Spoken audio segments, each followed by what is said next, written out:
In honor of Black Friday this week, it is time to go bargain shopping. As we come closer to the winter meetings where news starts to pick up, the first wave around the league has been determined by the non-tender deadline. This is where teams decide whether they want to tender a contract to their arbitration-eligible players. We've had some interesting releases hit the open market, and it's time to list them out. As they say, one man's trash can become another man's treasure. So here is 6 non-tendered free agents the Mets should sign right now.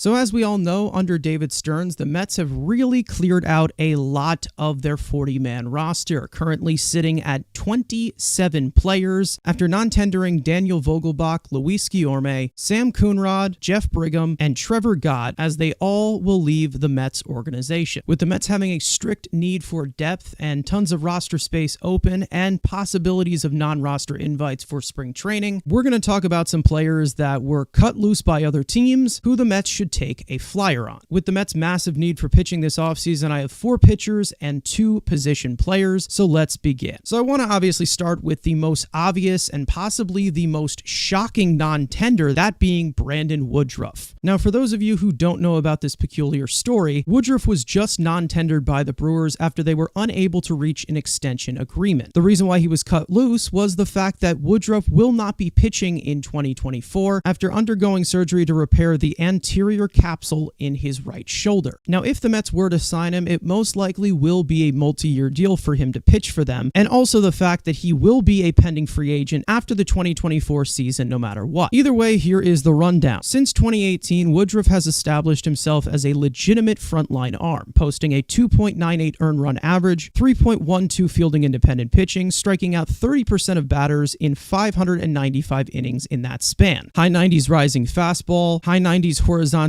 heavy sinker, a hard cutting slider, hard tunneling curveball, and the occasional changeup. He has great control, he walks very little, above average command, limits hard contact, gets a lot of chases and whiffs with all 5 pitches. When he does return from injury, the former 2-time All-Star will be entering a 32-year-old season, expected to make a full recovery and begin rehabbing around late August, early September. If I'm the Mets, I'm jumping all over this right now. They have a huge need for pitching, and even though he will not be pitching this season, it comes with a lot of upside given his history as a frontline starter in the past. I would personally go with a 3-year deal where you can see what you have with him while he is rehabbing this year, have that team option in the 2nd year, and then a player option in the 3rd year. Even though he is going to be 32 years old when he comes back and most likely want to chest the free agent market, the Mets could definitely see what they have in Brandon Woodruff considering the upside. This is a flyer that you can wait and see on, kind of like what the Mets did with John Curtis, even though he is not a reliever and Woodruff is a starter. It's a cheap deal that you can take advantage of based on his injury. Now that moves us to a more unknown pitcher that was just non-tendered, Josh Stammen. Some of you may know this name, some of you may not, but there is a lot of upside here with the pedigree. Stammen is a 29-year-old right-handed pitcher, 6'3", 200 pounds, former 2nd-round pick by the Royals back in 2015, and ever since his debut, he has really struggled to stay on the field with multiple shoulder and neck injuries. Since day one, Stammen has always had elite stuff, but he has dropped off in the last 2 years, posting a 6.09 earned run average, 4.08 fielding independent pitching, striking out 25.3% of batters in 57.2 innings pitched out of the Royals bullpen. He has a strong back-spinning fastball in the high 90s, a hard slider with extra movement, a high spin-dropping curveball, and a high horizontally enhanced sinker in the high 90s. He keeps the ball on the ground a lot, limits hard contact at an average rate with solid command of his secondary stuff. But Stammen does have a bit of a control problem, walking over 11% of batters in 4 of his 5 major league seasons. There's a lot of upside as a high-leverage reliever here if he stays healthy, with an ability to get an above-average level of whiffs on all 4 of his pitches. Stammen is due to become a free agent after the 2025 season, giving him 2 years of control left. With the Mets bullpen currently looking a little bit thin, as there's 2 established arms in Edwin Diaz and Brooks Raley, the Mets definitely need to take some flyers on a lot of upside relievers. This is somebody who has really shown his second-round pedigree in the past, but has recently dropped off with his health. But at 29 years old, the Mets could definitely find a diamond in the rough. Besides Edwin Diaz, the Mets bullpen has really lacked explosiveness, and another hard-throwing righty such as Josh Stammen could really benefit the depth of the bullpen. I'm not saying this is the only hard-throwing righty that the Mets need to bring in all offseason, but he definitely could make the Mets bullpen deeper when he's at his best and on the field. As for more relievers to take a flyer on, let's move to Lou Trivino. Now, you may know this name as being the other piece that went over to the Yankees in the Frankie Montas trade. He's 32 years old, 6'5", 235, former 11th round pick by Oakland, and he was recently just non-tendered by the Yankees. Trivino missed all of 2023 after undergoing Tommy John surgery back in May. In his last active season in 2022, split across Oakland and New York, Trivino posted a 4.53 earned run average, 3.63 fielding independent pitch, striking out 26.8% of batters in 52.2 innings pitched. He's a hard-throwing strikeout pitcher with the kitchen sink, high-profile running sinker, and a low-spin four-seam both in the high 90s. Heavy sweeping slider with extra drop, high-spinning cutter, hard screwball-type changeup, and a sweeping curve with plus break. Now, Trevino's command has taken a dip over the past few years, specifically in his sinker, slider, and curveball, surrendering a lot of hard contact, but he has still been able to keep the ball on the ground a lot. The only problem here is that he's always been a very streaky reliever, but with a history of great high-leverage splits, a one-year deal would not hurt as he is set to become a free agent after the 2024 season. One of the biggest problems for the Mets bullpen last year, aside from their star reliever in Edwin Diaz being out, was the ability to keep the ball on the ground. Mets relievers were top 5 in extra base hits and home runs allowed, which led to a lot of high-leverage disasters in tight games. Trivino will be coming off of an injury going into a 32-year-old season, which is the typical relief pitcher prime. He can be very streaky, but with a deep pitch repertoire like he has, I would be very interested to see if the Mets could possibly carve something out of him. And I would not mind this type of high-profile stuff in middle relief. So with all this talk of pitching, you knew we had to throw a lefty in this one, and let's talk about a very unorthodox pitcher in Tim Hill. The Mets may have a submarine style type of lefty in Brooks Raley, but why not have 2 for reliever depth? Hill currently is 33 years old, 6'4", 200 pounds, former 32nd round pick by the Royals back in 2014, and he was just recently non-tendered by the Padres. Hill is coming off a pretty rough year in 2023 with San Diego, posting a 5.48 earned run average, 5.49 fielding independent pitching, and striking out just 12.9% of batters in 44.1 innings pitched. He's never been a big strikeout pitcher, but he has shown dominant stretches in his career as an elite barrel suppressor with a ground ball rate over 55% every season and in the top 10% in lowest hard hit rate. He has a low 90s sinking four seam with low spin, late movement sinker, and a gyro-like slider and cutter mix. The main problem with Hill last season was the command. Sinkers catching too much of the plate, sliders not breaking to the glove side, but even with those occasional blunders and his unorthodox delivery, he walks almost no one. With an outlier season of location issues, Hill definitely projects well with other underlying peripherals, including improved chase rates and sustained 2-strike count splits. Hill is projected to get about $2 million in arbitration 3 this year, and out of all the non-tender relievers, I think he is the biggest low-risk, high-reward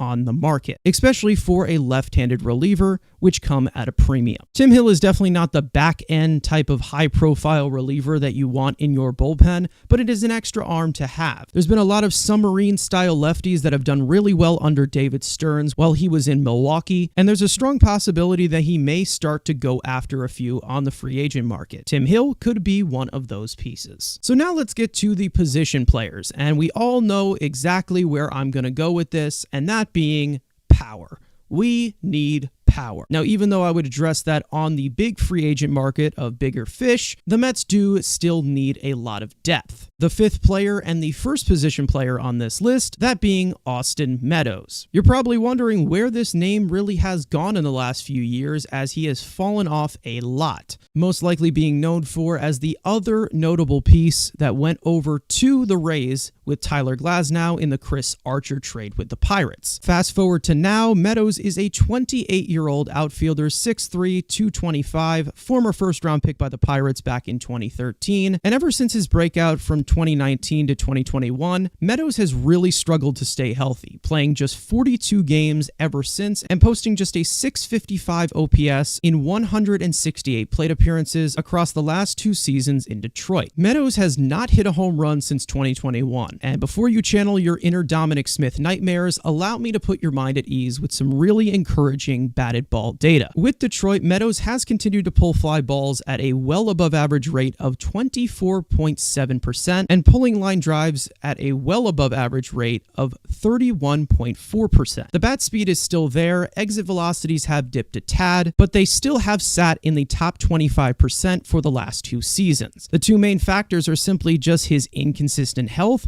and the fact that Comerica Park is way far away from a hitter's ballpark. When you have first-round pedigree, good hitting peripherals with plus quality of contact, that allows a hitter to project well in the future, especially with Meadows, who is 28 years old. For him, that is the exact case, as Fangraphs and Steamer projects him at a 793 OPS and a 116 WRC plus in 2024. As a pending free agent after the 2024 season, this could be a win-win for both the Mets and Meadows to possibly reset his value and give the Mets some extra power off the bench or maybe some possible minor league depth. This is a very good buy low candidate who just needs to stay healthy and get consistent playing time. I'm not saying the Mets will end up giving him a starting job, but it's hard to say no at a very low risk chance to catch lightning in a bottle. Meadows' situation reminds me a lot of another situation that the Mets went through last year. I won't get into that right now, but if the Mets were to bring him in, I'll go a little bit more into depth with that. The Mets do need to address the outfield in free agency with a lot more high-profile free agents, in my opinion. But Austin Meadows is definitely someone who can make the Mets' outfield depth chart a little bit more deeper than it is right now. Let's get to the final player on this list and final position player, that being Juan Yepez, who was just recently non-tendered by the Cardinals. Yepez is a 25-year-old power-hitting outfielder, 6'1", 200 pounds. He was a late-blooming prospect after making his debut at age 24, but has shown a lot of power upside across the first 2 years in the big leagues, slashing .240, .286, .419 with 28 extra base hits, 14 home runs in 339 major league plate appearances. Yepez has a very fly ball heavy approach with plus bat speed along a great pull side swing. The only problem is he has really struggled with pitch selection so far in his major league career. Strikes out and chases a lot, but he subjectively swings at a majority of pitches in the strike zone, consistently finding the barrel of the bat. On top of his offensive upside, Yepez can also play the outfield, harboring a strong arm, but he's not the best overall defender. That leading to a small major league sample where he struggled to find consistency with scattered playing time in St. Louis. Although he most likely wouldn't crack the Mets opening day roster unless he performs well in spring training, having some extra power in AAA is a need. Very similar to the Mets situation with Daniel Palka, Luke Voit, and DJ Stewart. And at 25 years old, they could find a diamond in the rough with Yepez, who also currently has 5 more years of team control. It's more narrative-based than actual statistical fact, but the Cardinals have been known to let go of a lot of talent prematurely. Randy Arozarena, Adolis Garcia, the list goes on and on. Could the Mets translate that to a controllable outfield piece